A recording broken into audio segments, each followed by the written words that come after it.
네, 반갑습니다. 이 선생입니다. TAT 2급 기출문제 테마학습 근로소득 관리 부분에서 가족관계 증명서에 의한 사원 등록을 진행할 차례입니다. 자, 사원 등록 메뉴 띄워주시고요. 바로 들어가도록 하겠습니다. 자, TAT 2급 34회 안동상사 타이틀 가족관계 증명서에 의한 사원 등록 여기부터 진행하도록 할게요. 자료가 가족관계 증명서가 있고 사망신고서가 있죠. 예, 좋습니다. 자, 내용 보면서 진행을 하도록 하겠습니다. 2019년 1월 11일 입사한 사무직 김경순 1001번 코드의 가족관계 증명서라고 되어 있습니다. 김경순의 근로소득 금액이 2,880만 원이라 되어 있는데 이게 지금 우리가 종합소득 금액이 3천만 원 이하인 여성 근로자의 경우 해당 요건을 만족시켜줄 때 부녀자 공제가 가능한지 이제 이거를 우리가 요건을 판단해야 되겠죠. 일단 그렇고 그 다음에 이제 아버지 김진구는 당연도에 사망을 했으나 사망을 하셨대요. 일용 근로소득이 750만 원 있다라고 되어 있는데 일단 소득 요건은 충족을 하고요. 연령 요건은 우리가 이제 요즘엔 프로그램 입력을 하시면 주민번호를 입력하시면 그 연령에 따라서 기본공제 대상을 자동으로 판단해 주기 때문에 좀 쉬워졌어요. 그래서 우리가 자료 설명을 통해서 소득 요건만 잘 판단하시면 됩니다. 일단 뭐 특이사항 없으면 입력이 되었을 때 공제에는 문제 없을 것 같고요. 일단 추가적인 말씀을 드리면 장애가 치유가 되거나 또는 사망을 하신 경우에까지는 그 해까지는 기본공제, 부양가족공제 가능하죠. 그래서 요 김진구 아버님은 주민번호랑 해당 사항을 입력하시면 자동으로 반영되겠습니다. 일단 그리고 이제 모 최민숙은 항시 치료를 요하는 중증 환자래요. 그래서 장애인 공제 대상이 되죠. 그래서 장애인 복지법에 따른 장애인이 이제 1번 번호가 있죠. 그다음에 중증 환자는 3번이에요. 그리고 국가유공자는 2번이죠. 소득이 없는 국가유공자. 이따 프로그램 입력할 때 다시 한번 말씀드리고요. 그다음에 거주 요건 이제 동거 부양 요건인데 동거를 꼭 같이 하지 않으셔도 돼요. 그러니까 배우자와 그다음에 직계 비속은 뭐 무조건 생계를 같이 하는 걸로 일단 보고요. 그 외에 부양가족 같은 경우에는 뭐 주거 형편상 별거를 한다든지, 그쵸? 주거 형편상 별거라는 게 이제 뭐 취약이라든지 또 그다음에 질병 치료 뭐 그런 또 취약이 아니라 취업, 그죠? 취업 그다음에 학업, 예, 그 취약이라고 얘기했네요. 그다음에 질병 치료 목적 이런 걸로 국내에 뭐 따로 살면 이거는 동거를 하는 걸로 같이 봐요. 부양가족 생계를 같이 하는 걸로 봐요. 근데 해외에 이제 가는 경우가 조금 다르거든요. 유학의 경우에는 안 돼요. 유학의 경우에는 되고 이민의 경우에는 안 돼요. 다시 한번 정정할게요. 유학의 경우에는 가능하고 그러면 뒤집어 말하면 비슷한 예로 군대를 가도 일단 소득 요건 만족시키고 연령 요건만 충족한다면 가능합니다. 예, 그런 부분도 있어요. 직업군인만 아니면 직업군인은 이제 소득이 있으니까 그죠? 예, 그렇게 보시면 될 것 같고요.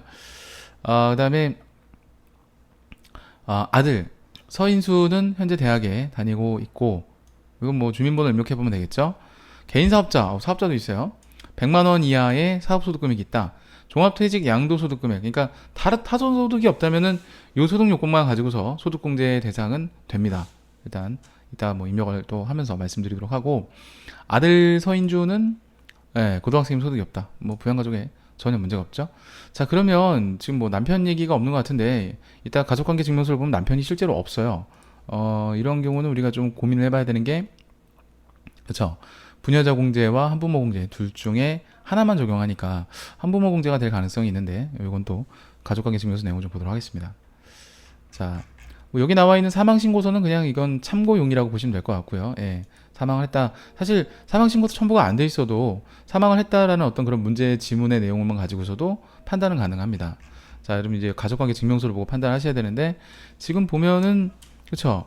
뭐 본인 사실 세대주로 문제에서 별다른 언급이 없는 한은 뭐 세대주를 본인이라고 그냥 놓고 가셔야 될 것 같고요. 그 다음에 자녀가 지금 있으니까 우선은 한부모 공제 요건을 충족하는지는 맨 나중에 좀 봐야 될 것 같아요. 왜냐면 기본공제 대상 부양 자녀가 한 명이라도 있어야 되거든요. 그러니까 만약에 이게 둘 다 소득공제 대상이 아니다라고 하면 이때는 한부모 공제가 안 되고 부녀자 공제를 적용받아야 되는 부분이고 부녀자 공제와 한부모 공제 둘 다 판단할 사항입니다. 이제 부양가족을 입력을 하면서 추가적인 내용을 더 말씀드려 볼게요. 자, 일단 사원 등록을 들어가시고 김경순 선택해 주시고 좀 확대해 볼까요?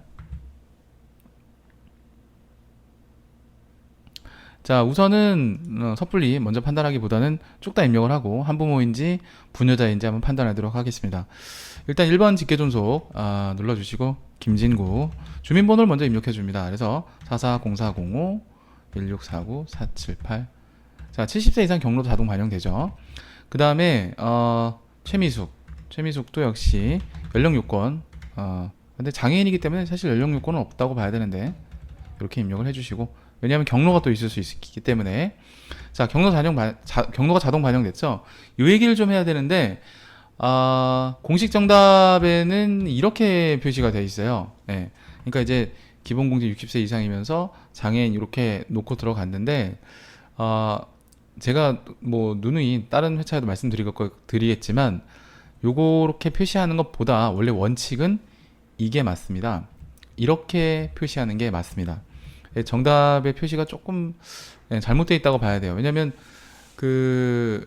원래 전산세무도 표시가 이제 오락가락 하거든요. 많이들 물어보시는 것 중에 하나인데 사실 수험상 감점은 없을 걸로 보여지긴 해요. 제가 봤을 때는. 근데 일단 중요한 거는 원칙을 아시고 우리가 이제 뭐 예외적으로 허용되는 부분을 생각하셔야 되는데 이게 원칙이라고 보시면 됩니다. 그래서 그리고 제가 봤을 때는 예외적으로 허용되는 부분이 아까 60세 이상하고 장애인 3번 이게 이제 예외적인 부분인 것 같고요. 원칙은 이렇게 하시는 게 맞다라는 거예요. 실무에서도 이렇게 하시는 게 맞다고 판단하시고 일을 하셔야 되거든요. 그러니까 우리가 항상 뭔가 야매를 얘기할 땐 원칙이 있고 야매가 있고 둘 다 허용이 아니에요. 일단 이게 원래 원칙입니다. 일단 그렇게 보시면 될 것 같고요. 자, 다음에 자녀 서인수 일단은 뭐 나이는 뭐 일단 납두시고요. 예. 쭉 입력을 하시면 되겠죠. 사업소득 금액이 100만 원 있는 자녀죠. 99년생이면 그래요. 2019년 기준으로는 만 딱 20세. 예, 그리고 특이사항이 있는데 여기 자녀세액공제 체크가 되잖아요. 예, 올해부터 이제 자녀세액공제 부분이 조금 바뀐 게 있죠. 그래서 6세, 0세부터 출생을 하면서부터 6세 이하의 자녀에 대해서는 자녀세액공제를 적용하지 않습니다. 그래서 국가에서 이제 보육수당, 육아수당을 지원해주기 때문에 그 부분은 중복 혜택을 피하게 하기 위해서 0세부터 6세까지는 이제 자녀세액 공제가 안 뜨는 게 맞고요. 그래서 작년 기준으로 문제를 푸시면은 올해는 조금 어려울 수 있어요. 그래서 올해 바뀐 부분이거든요. 이게 가장 핵심적인 부분이고 또 프로그램에서 자동 갈라주기 때문에 이게 억지로 이렇게 막 바꾸시고 그러면 안 돼요.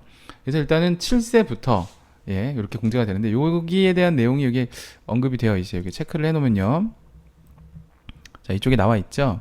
예. 이쪽에 확대해드리면 자녀세액 공제에 해당하는 경우에 입력합니다 되어 있는데 이게 7세의 경우에 여기 해당이 된다. 이렇게 보시면 되겠고요. 자, 조금 더 확대해 볼까요? 네. 자, 그 다음에 자, 직계비속 이거 좀 보겠습니다. 역시 직계비속이고 서인준은 소득 요건을 충족하기 때문에 더 뭐 입력 안 해도 상관없어요. 예. 서인준 이렇게 하시고 011123 3070-799 좋습니다. 역시 20세 이하고 이제 자녀세액 공제 체크가 됩니다. 그죠? 예, 이렇게 체크되는 거를 알 수가 있겠습니다. 됐습니다. 자, 여기까지 진행을 한 다음에 우리가 이제 마지막으로 최종적으로 판단해야 될 게 맞습니다. 배우자가 지금 없는 여성이고 그럼 부녀자 공제와 한부모 공제 둘 중 하나만 적용을 받아야 되죠. 그래서 여기서 한부모 공제를 체크를 이제 해주시고 이렇게 해서 정리를 하시면 되겠습니다. 여기까지 보시면 되겠네요. 됐습니다. 여기까지 입력하시면 되겠어요. 자, 빠져나오겠습니다. 자, 그래서 이렇게 풀어봤고요. 아무래도 이제 이 문제에 대한 정리를 좀 해보면 다음 여기 내용을 좀 보면서 말씀드릴까요? 예, 일단 가족관계 증명서상에 이게 좀 새로운 트렌드라고 볼 수 있는 부분이 배우자에 대한 언급이 없다는 거예요. 그래서 한부모 공제와 부녀자 공제 둘 중에 하나를 판단하게끔 하는 그런 문제인 것 같고요. 그렇죠. 근로소득 금액 2,880을 주어진 거는 이제 부녀자 공제와 그 다음에 이제 배우자가 없다는 것을 여기서 이제 어필을 안 했지만 사실 우리가 판단을 해야 된다는 그런 새로운 트렌드라고 볼 수 있겠습니다. 일단 그렇게 보시고요. 그 다음에 장애인에 대한 입력은 뭐 우선은 원칙적인 거는 알고 계시고 뭐 현재까지는 그걸 이제 소득 부양가족은 60세 이상으로 놓고 그냥 장애인 3번 해도 현재까지 학생들이 불이익을 받다는 경우는 없었어요. 근데 원칙적인 부분은 사실 이제 강의를 하시는 분들이나 교수님들 이런 분들 같은 경우는 그게 원칙이란 걸 다들 알고 계시거든요. 그러니까 여러분 공부하실 때 뭐 직업전문학교라든지 특성화고 또는 뭐 이제 다른 인강을 들으시는 분들 중에서 교수님들이나 강사님들, 선생님들이 얘기해 주실 거예요. 그래서 그런 부분들은 좀 알고 계셨으면 좋겠고요. 그 다음에 뭐 다른 건 없습니다. 예, 종합퇴직 양도 뭐 아들 서인수 같은 경우에 뭐 딱 100만 원이기 때문에 공제 문제 없고 뭐 그렇습니다. 그다음에 뭐 사망을 하셨어도 사망한 해까지 공제되는 건 이건 뭐 다른 기출 문제에서도 이미 언급이 되기 때문에 크게 문제될 사항은 없었고요. 그냥 제가 봤을 때는 그냥 평이한 수준, 그냥 입력만 다 하면 되는 평이한 수준이었던 것 같습니다. 자, 다음 문제 31회 문제로 넘어가도록 하겠습니다. 자, 우선 가족관계 증명서 이제 그림이 나와 있고, 항상 AT 시험은 이제 아시다시피 평가 문제 자료 설명 그림 순으로 가게 돼 있죠. 그래서 사원 등록 메뉴에서 부양가족 명세를 작성하라고 되어 있고요. 자, 자료 설명을 보니까 2019년 1월 1일 본사 영업부 가장으로 입사한 김세진의 가족관계 증명서라 되어 있습니다. 자, 그리고 김세진을 일단 불러온 다음에 함께 내용을 좀 보도록 할게요. 자, 편의를 위해서 프로그램을 바로 띄웠습니다. 2일 3일 주식회사 찬영산업이 되겠고요. 사원 등록 바로 들어가겠습니다. 자, 김세진 사원이 여기 보이죠? 자, 이제 내용을 보시고 그대로 입력을 하시면 되는데, 자, 하나씩 보겠습니다. 부 김창수, 네, 등본을 같이 이제 보시면서 문제를 보시면 될 것 같아요. 당해연도 11월 30일 사망했다고 되어 있습니다. 이제 삼가 고인의 명복을 빌어서 우리가 사망한 해까지는 공제가 된다고 생각하시면 될 것 같아요. 일단 법상 그렇습니다. 예, 장애가 치유된 날 또는 사망한 해까지는 소득공제, 인적공제가 가능하기 때문에 이 부분은 공제가 된다고 보시면 될 것 같고요. 실제로 보시면 이제 김창수 사망이라고 되어 있긴 한데 소득공제 문제가 없다는 거 제가 다시 한번 말씀드리고요. 자, 그다음에 사망 당시 장애인복지법에 따른 장애인이 되어 있기 때문에 예, 장애인 공제도 가능합니다. 그래서 장애인복지법에 따른 장애인은 이제 1번 장애인이 되겠죠. 이따가 입력하면서 다시 말씀드리도록 하고요. 자, 그다음에 모 이순자 직계 존속이죠. 과세 대상 공적연 금액이 500만 원 있다라고 되어 있는데요. 자, 우리가 이제 연금 소득에 대해서 잠깐만 볼 필요가 있습니다. 자, 공적연금이든 사적연금이든 다음 소득 산식에 의해서 계산이 되는데요. 연금 소득에서 연금 소득 총수익 금액이라고 하죠. 필요와 경비랑 좀 비슷하긴 하지만 필요 경비가 아닌 연금 소득 공제라는 게 있어요. 흔히 정률 공제라고 하죠. 법에서 정한 대로 빼야 되는 연금 소득 공제를 차감하고 나면 연금 소득 금액이 산출됩니다. 이렇게 나오죠. 자, 그런데 연금 소득 금액이 지금 현재 500만 원이라고 되어 있잖아요. 예, 이거 이제 연금 소득 공제를 계산하면 410만 원이 나오는데 이건 뒤에 설명할게요. 그래서 이게 이제 90만 원이 되기 때문에 연금 소득 금액이 일단 요건 충족으로 일단 소득 공제가 되는 걸로 보는데, 사적연금의 경우에는 이제 1,200만 원까지라 이제 선택적 분리과세점이 되는 거고, 지금 보신 공적연금 같은 경우에는 이제 이 410만 원에 대한 내용이 관건인데, 요거에 대한 내용을 좀 더 부연 설명 드릴게요. 이게 그 연금 여러분들 뭐 가지고 계신 교재들을 보시면 기본서라고 하죠. 보시면 내용들이 쭉 다 있는데, 우선은 요게 이제 근로소득공제처럼 공제 구간이 있어요. 전체 일단은 연금소득공제 같은 경우에는 전체 이제 900만 원 한도예요. 일단 900만 원 한도라는 거 일단 말씀을 좀 드려보고요. 그 900만 원 한도인데 우선은 요게 350만 원 단위로 끊어집니다. 시험에 잘 안 나오는 건데 나왔어요. 350만 원까지, 그러니까 350만 원까지 0에서부터 350만 원까지는 금액이 이제 전체 350만 원을 다 해줍니다. 예. 그 다음에 350만 원 초과, 그쵸? 350만 원 초과부터 700만 원까지. 되게 여기 구간까지만 알아두셔도 될 것 같아서 제가 여기만 설명드릴게요. 700만 원까지는 그 350만 원 이제 금액 더하기 전체 연금액, 그러니까 총연금액이죠. 총연금액, 그러니까 350만 원 초과되는 부분이죠. 총연금액 빼기 350만 원. 그러니까 350만 원 초과분이라고 이해하셔도 됩니다. 곱하기 40%예요. 예, 이렇게 이제 산식이 나오거든요. 그래서 이제 요걸 대입을 해보면 우리가 지금 문제에서 제시된 연금은 공적연금으로서 자 500만 원을 보시면 됩니다. 이게 아마 이게 사적연금 1200만 원으로 적용하셨으면 이게 선택적 분리과세니까 공제가 된다라고 해서 좀 잘못된 접근이긴 하지만 그래서 그냥 입력해서 맞추신 분들도 있었을 수도 있어요. 시험을 한번 보신 분들이라면 되게 이제 그럴 수도 있는데 이 공적연금 500만 원이기 때문에 요 산식을 적용을 해도 답은 나오긴 나옵니다. 그래서 일단 이 350만 원 더하기 요걸 풀면 이제 500만 원에서 그렇죠. 350만 원을 뺀 나머지가 돼요. 그래서 이제 곱하기 40%가 되거든요. 그럼 요걸 풀면 요 전체가 410만 원이 됩니다. 410만 원. 그래서 아까 이제 말씀드렸던 산식이 결론적으로는 총연금 500에서 410만 원을 차감해서 결국에는 90만 원의 연금소득 금액이 나오는 그런 산식이 되겠습니다. 바로 이제 그걸 물어본 문제라서 결과적으로는 이제 공적연금의 500만 원은 공제 가능한, 따지고 보면 90만 원이 연금소득 금액이 되기 때문에 어머니도 공제가 된다, 이렇게 판단할 수 있겠고요. 좀 이거는 제대로 풀면 좀 어려운 건데 그냥 이렇게 예, 뒷걸음질 치다가 이제 약간 그런 쥐를 잡은 듯한 그런 느낌으로 풀 수도 있어요. 사실 사적연금으로 대입을 해도 풀 수 있긴 한데 이제 좀 그렇다는 얘기고요. 명확하게 알고 가셔야 될 것 같아서 설명드렸고요. 그 다음에 배우자 박규정은 과세 대상 총급여가 2천만 원 있다고 했으면은 배우자 공제가 일단 안 됩니다. 그래서 부로 입력하셔야 될 것 같고요. 그 다음에 자녀 김선규는 초등학교에 다니고 있으며 과학경진대회에서 상금 100만 원이라 돼 있는데 이제 이게 다수의 그 경진자들이 출전하는 경진대회의 경우에 이제 필요경비가 인정이 되죠. 그래서 필요경비 80%가 됩니다. 일단 일반적인 필요경비는 이제 우리가 60% 현재 바뀐 세법에 의하면 이제 60%인데 요거는 필요경비가 80%를 차감할 수 있는 대상이 됩니다. 그래서 요 80% 필요경비 인정 대상이기 때문에 차감을 하면 이제 20만 원의 소득금액이 나오죠. 기타 소득금액.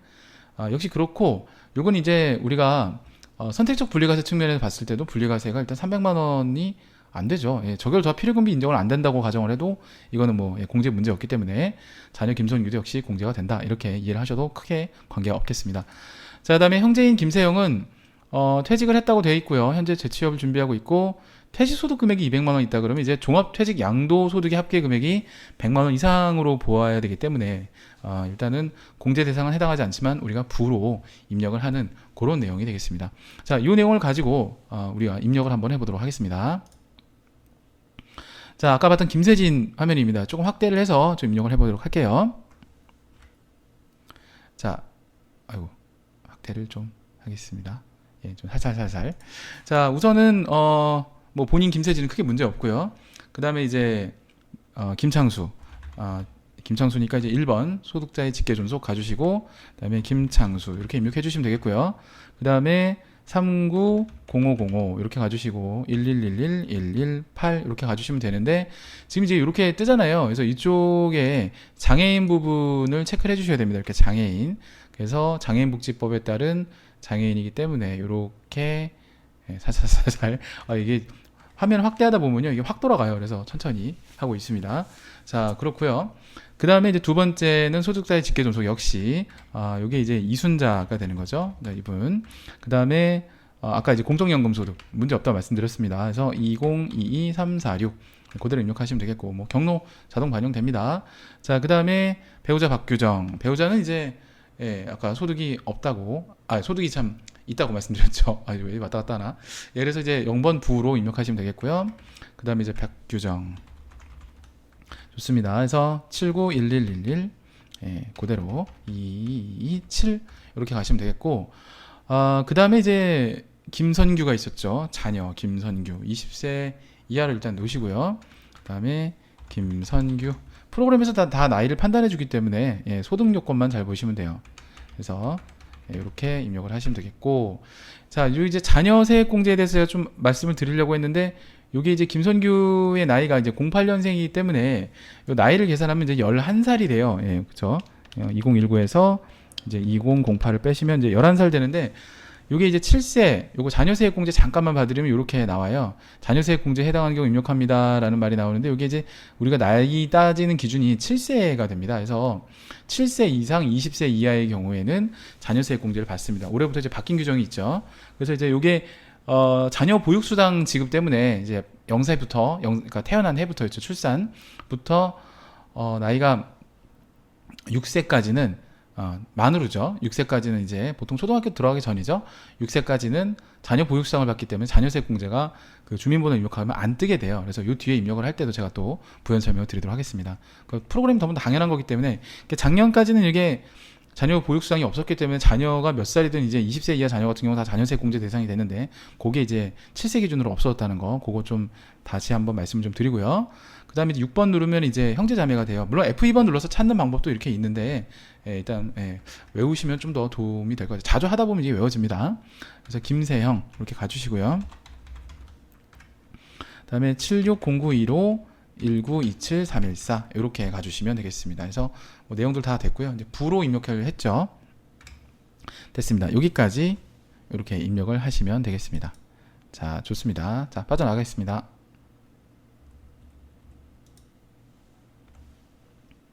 자, 바로 이어서 2129 회사 코드 변경해 주시고요. 경남 상사 같은 테마를 한번 해보도록 하겠습니다. 역시 가족관계증명서에 의한 사원 등록 있습니다. 자, 바로 문제 볼게요.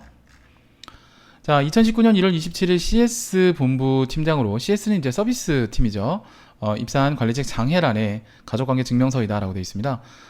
장혜란의 종합소득 금액이 이제 2,800이라고 되어 있는데 이걸 내놓은 이유가 장혜란이 이제 부녀자 공제가 되는지를 한번 판단하기 위해서 하는 건데, 종합소득 금액이 3천만 원 이하로서 여성 근로자면 부녀자 공제가 가능하죠. 그래서 이제 그런 내용들을 확인하면 될 것 같고요. 이따가 한번 정리를 해드리겠습니다.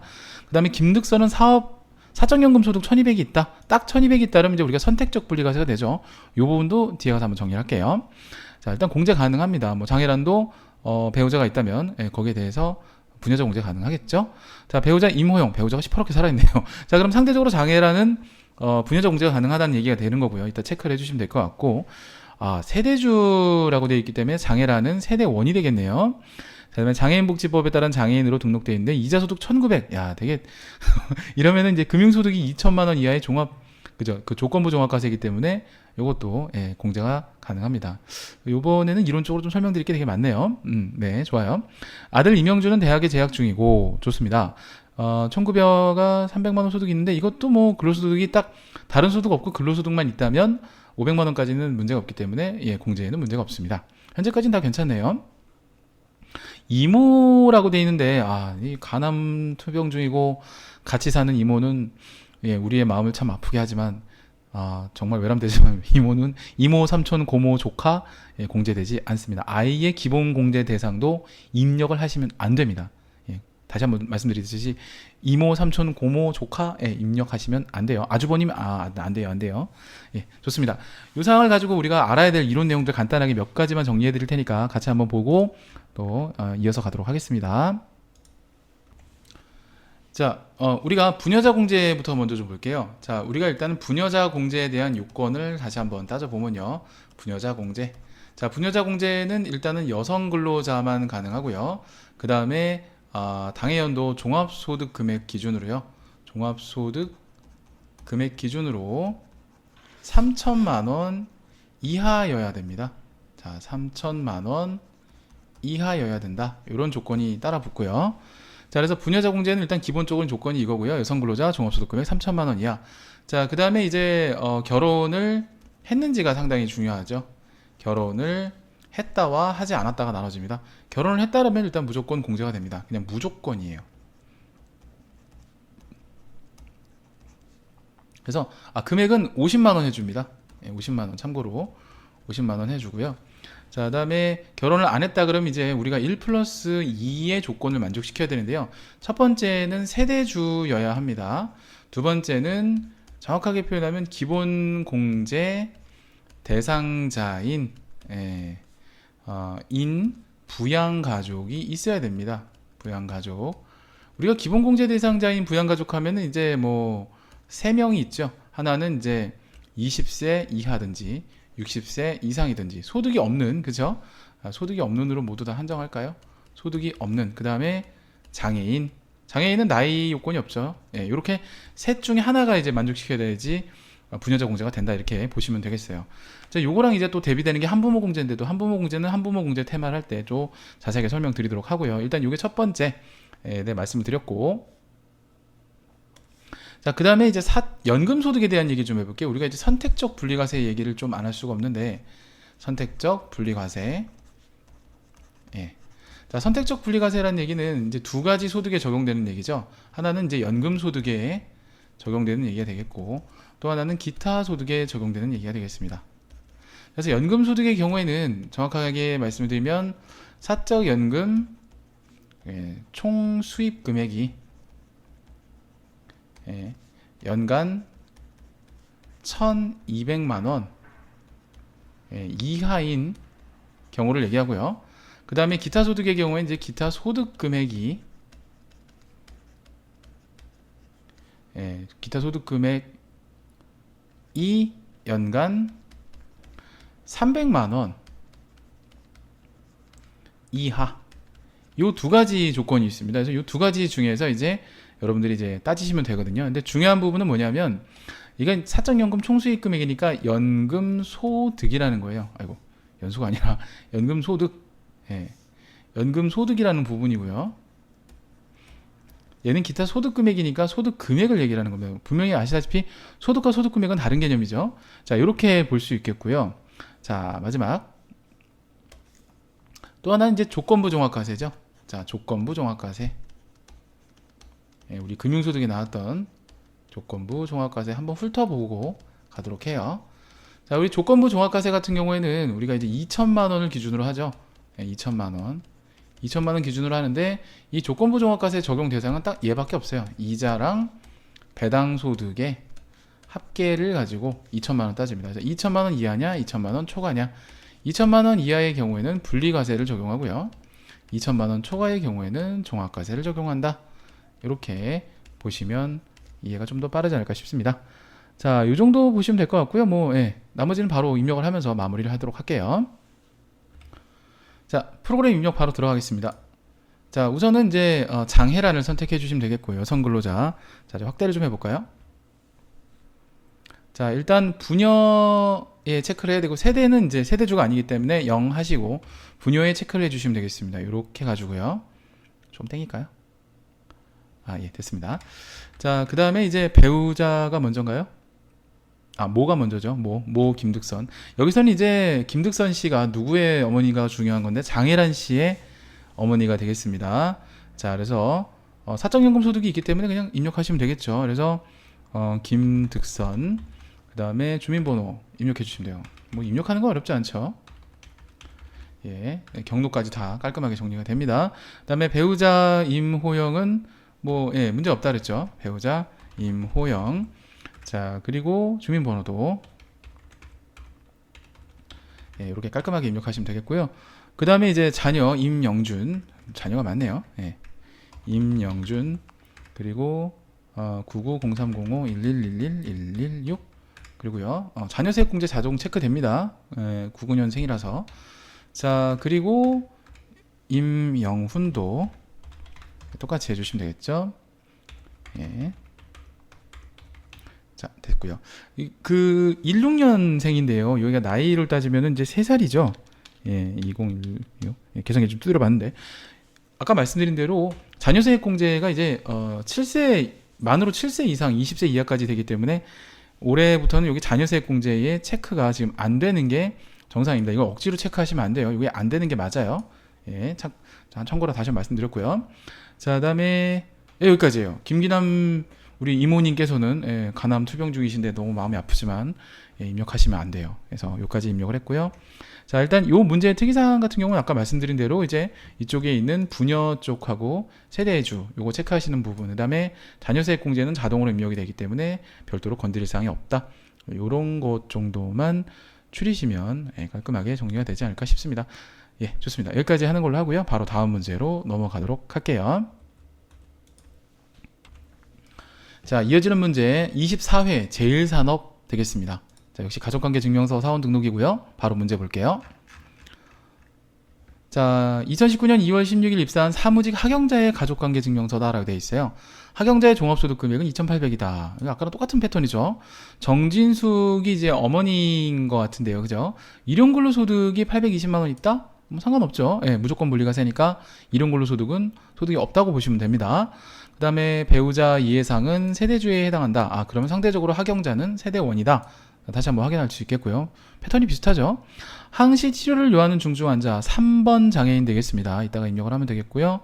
뭐 타 지역의 요양시설, 예, 이건 상관없습니다. 예, 직계 존속의 경우에도 예, 일단 생계를 같이 하는 걸 보기 때문에 또 주거 형편이나 이런 것 때문에 예, 별거 하는 건 상관없습니다. 예, 문제 없고요. 아들 이성우는 지방소재 대학교 재학 중이고, 사실 이번 테마는 같이 안 사는 사람들이 공제가 되는지를 물어보는 건데, 예, 괜찮습니다. 웬만하면 우리 시험 문제에서는 뭐 해외 거주 아닌 이상은 다 공제된다고 보시면 돼요. 그 다음에 총급의 연 300만 원이면 뭐 아까 똑같죠. 예, 공제 가능합니다. 그 다음에 이수빈은 어린이집 다니고 있는데 뭐 상관없습니다. 예, 좋고요. 그 다음에 뭐 소득이 없는 걸로 봐야 되겠죠. 이모는 쳐다보지 마세요. 또 이건 예, 위험 투병 중이신데 예, 마음 아프지만 일단은 이모님은 안 되는 걸로 알겠죠? 자, 그럼 뭐 예, 똑같은 패턴입니다. 그냥 바로 입력을 하시면 될 것 같아요. 자, 바로 입력 들어가도록 하겠습니다. 자, 프로그램 띄우고 사원 등록 들어갈게요. 자, 학영자 체크하시고요. 자, 확대해 놓고 가겠습니다.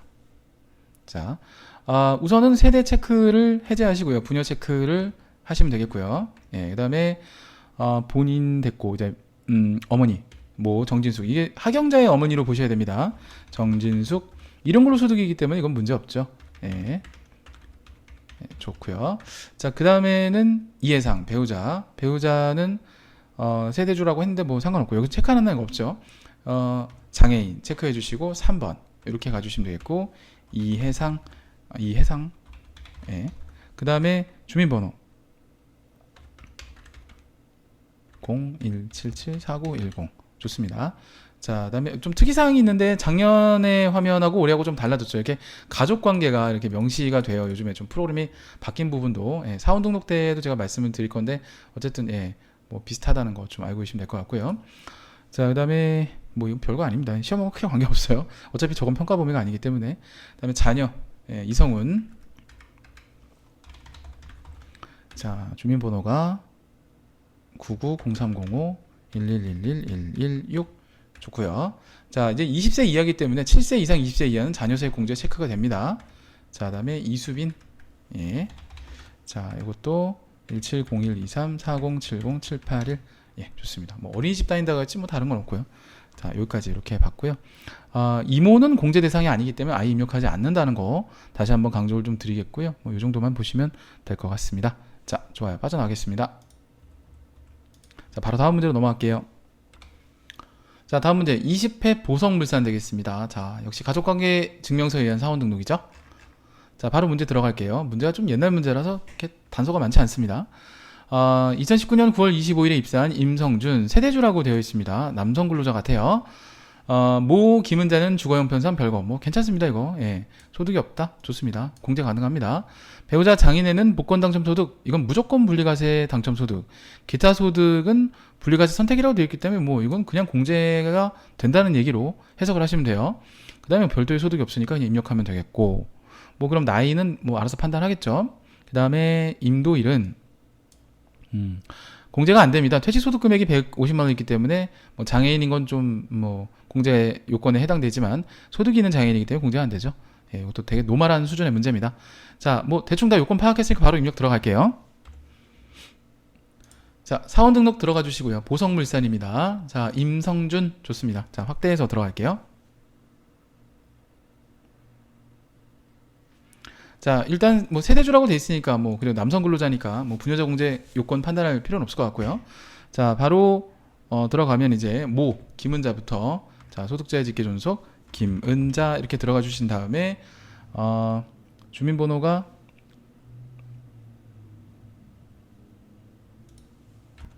자, 주민번호가요. 431112 2075 521 이렇게 가주시면 되겠고, 뭐 70세 이상 경로 자동으로 반영됩니다. 자, 그리고 이제 배우자 장인혜, 뭐 소득에 문제 없다 그랬죠. 장인혜 좋고요. 그 다음에 이제 830117 2247 095 좋고요. 자, 그 다음에 자녀죠. 자녀 둘 다 소득이 없다고 했습니다. 그래서 그대로 입력을 하시면 되겠고, 예, 예. 자, 자녀세 공제 뭐 자동 체크됩니다. 7세가 넘어갔으면 자동 체크가 돼요. 그 다음에 임소리, 자, 이것도 이 친구는 안 될 것 같은데요. 그쵸? 740 70789 예, 자녀세 공제 체크 안 됩니다. 7세가 안 되면 공제 안 된다고 말씀드렸죠. 형제 임도일은 이제 부로 입력하시면 됩니다. 이제 일단 먼저 부 걸고요. 예, 확실하게 안 됐으니까 안 되는 거 아니까 78092로 1927 3119 좋습니다. 예, 이렇게 정리가 되겠습니다. 자, 이렇게 마무리를 했고요. 자, 바로 다음으로 넘어가죠. 뭐, 예, 좋습니다. 다음 넘어가겠습니다. 네, 15회 효원입니다. 가족관계 증명서 사원 등록 테마의 마지막 문제가 되겠습니다. 자, 마지막 문제인데 그냥 노말해요. 예. 자, 바로 갈게요. 3월 2일 입사한 사무직 이미숙의 가족관계 증명서에 따라 되어 있고요. 배우자 김창민은 항시 치료를 요하는 중증 환자라고 되어 있고요. 뭐 전주 소재 요양에서 생활하고 있으며, 근데 배우자와 직계 비속은 항상 생계를 같이 하는 걸로 봅니다. 같이 안 살아도. 3번 장애인이고 매월 이자 소득으로 150만 원 수령하고 되어 있는데 이걸 곱해 보실 필요가 있어요. 뭐 일단 곱해 보면 150만 원 매월이니까 곱하기 12개월 하면 이게 1,800만 원이거든요. 예, 뭐 요 정도. 우리가 앞에서 봤지만 금융소득이 합산 금액이 2천만 원 이하의 경우에 소득 공제 가능하죠. 그래서 이건 공제에 문제 없다. 요거 말씀드리고 싶고요. 그 다음에 이제 김희순이 어머니죠. 예, 520만 원 있지만 예, 이거 뭐 문제 없다는 거고요. 그 다음에 뭐 아들 김장남은 천안소재대학교에 재학 중인데 이거 뭐 상관없고 소득이 없다고 돼 있고, 이거는 이제 나이 요건을 따져봐야 될 것 같아요.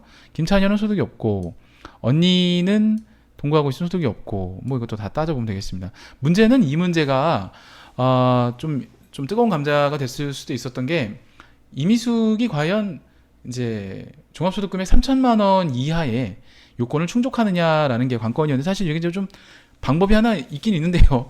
이게 당해연도 3천만 원 이 기준을 사실 연말에 가서 따져봐야 되거든요. 그래서 일단은 문제가 조금 부족하긴 합니다. 배우자 공제 그러니까 배우자가 있긴 하지만 본인의 종합소득 판단할 수 있는 기준을 제시하지 않았기 때문에, 뭐 이제 우리 이 당시에도 채점 기준에서 제외된다는 얘기가 나왔었는데, 일단은 한번 보겠습니다. 자, 사원 등록 바로 들어갈게요. 자, 이미숙. 자, 보니까 다 부로 되어 있죠. 예, 이 당시에는 뭐 입력하는 게 아니라 다 부로 되어 있었습니다. 자, 요걸 확대해서 한번 들어가 볼게요. 자, 일단은 세대주에 해당을 이제 뭐 하는 걸로 일단 보시면 될 것 같고요. 뭐 세대주라는 말이 사실 지금 찾아보면 뭐 다른 내용은 없어요. 사실 이것도 좀 애매하긴 하죠. 그래서 일단 이것도 사실 조금 채점 범위에 넣기는 애매했던 것 같아요. 이 뒤에 나오는 문제들은 모두 이제 세대주에 해당된다, 뭐 이런 얘기가 있는데, 제가 다음에 테마를 만들 때는 문제를 좀 수정을 해야 될 것 같습니다. 이 부분은 일단 그렇고요. 분야는 뭐 명확하게 나온 게 없기 때문에 체크를 안 하는 게 맞을 것 같고요. 자, 배우자의 경우에는 김창민 이렇게 나와 있긴 한데, 그쵸, 배우자 공제가 가능하죠. 근데 장애인도 되기 때문에 고쳐주시고 항시 치료를 요하는 중증 환자 이렇게 바꿔주시면 될 것 같고요. 그 다음에 이제 김희순의 경우에는 이런 걸로 소득이 있다고 되어 있으니까 공제가 되긴 하는데요. 이건 주민번호를 다시 한번 쳐보면 좋을 것 같아요. 470402 20223441 이러면 바뀌면서 주민번호를 똑같이 한 번만 더 주시면 이렇게 바뀌면서 자동으로 나오거든요. 이렇게 좀 뭐 복잡하게 계산할 필요가 없어요. 김장남의 경우에도 001001 3023 450 이렇게 입력을 해주시면 지가 알아서 세팅을 해주고요. 김찬여의 경우에도 101001 4023 451 이렇게 하면 이제 체크를 다 해줍니다. 형제자매의 경우에는 뭐 나이 요건을 봤을 때 장애인이란 말이 없기 때문에 뭐 그냥 공제를 안 되는 게 맞는 것 같은데, 그쵸? 그냥 부로 입력이 되네요. 자, 됐습니다. 요런 요건으로 입력을 하시면 되겠습니다. 자, 됐고요. 자, 이렇게 해서 우리가 가족관계 증명서에 관련되어 있는 사원 등록 테마 학습을 모두 다 해봤습니다. 준비하고 계신 시험들 마무리 잘 하시기 바라고요. 제가 이제 간략간략하게 말씀드리는 이론 내용들은 좀 메모해 놓으셨다가 시험장에서 이렇게 탁탁탁 꺼내실 수 있게끔 그렇게 좀 정리를 하거든요. 물론 정규 수업을 쭉 다 듣고 세법적인 내용들을 한꺼번에 싹 다 이렇게 들으면 시간적으로 좋지만, 보통은 이제 테마 학습을 이용하시는 분들을 보면 한 번쯤은 시험 공부를 해보셨다가 좀 안 좋은 결과를 겪으셔서 내가 좀 가성비 있게 짧은 시간 내에 많은 걸 해보고 싶다 하시는 분들, 이런 분들이 좀 보통 저희를 찾으시더라고요. 그리고 시험에 날 것만 위주로 많이 공부하시는 분들한테 좀 도움이 되게끔 일종의 쪽지 이론으로 이렇게 그때그때 살짝살짝 짤막하게 문제풀이용으로 그렇게 좀 얄팍하지만 그렇게 정리를 해드리고 있습니다. 자, 일단 어떠셨는지 모르겠는데요. 다음 시간에 또 다른 테마로 찾아뵙도록 하겠습니다. 저는 여기까지 인사드리도록 하겠습니다. 시험 준비 잘 되시고요. 모두 좋은 결과 있으시길 바랍니다. 대단히 감사합니다.